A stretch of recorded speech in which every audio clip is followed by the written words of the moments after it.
सरकार की चिंताएं और बढ़ेंगी, और इसलिए बढ़ेंगी कि सरकार की लोकप्रियता भी घट चुकी है।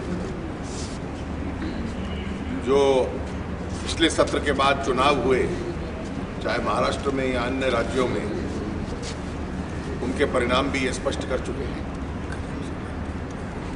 इस देश की अर्थव्यवस्था का संचालन सरकार नहीं कर पा रही है। निवेश का माहौल पूरे देश में बिगड़ा हुआ है। कीमतों का नियंत्रण नहीं कर पा रही है। मजदूर से लेकर उद्योग जगत तक लोग चिंतित हैं। इंफ्रास्ट्रक्चर बनना इस देश का, वो उसमें कमी आई है। और सरकार के कामकाज की जो संस्कृति है और उसमें अहंकार जो आया है, वो लोगों को भी नाराज करता है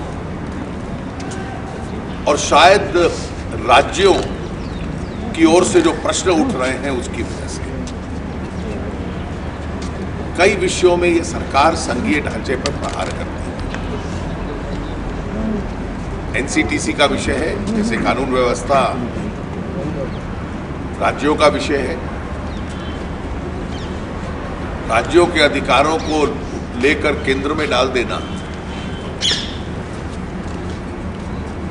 इसकी अनुमति ना संविधान देता है, ना राजनीतिक कार्यशैली इस दिशा में बढ़नी चाहिए थी। और ये सब विषय हैं जो आने वाले सत्र के अंदर उठते रहेंगे। औपचारिक रूप से हमारी पार्टी भी और हमारे एनडीए के साथी भी कल मिलेंगे और आपको उसकी जानकारी देंगे।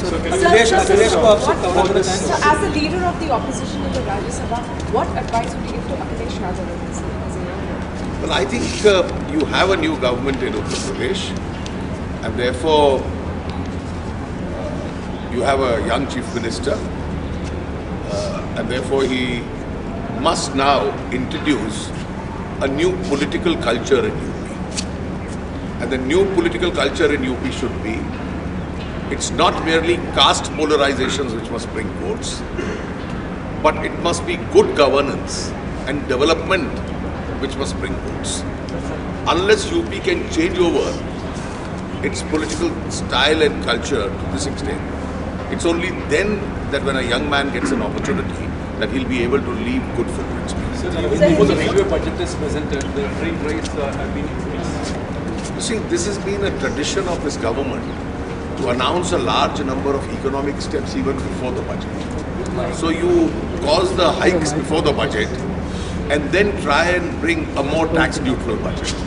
Well, people are not going to be deceived by this.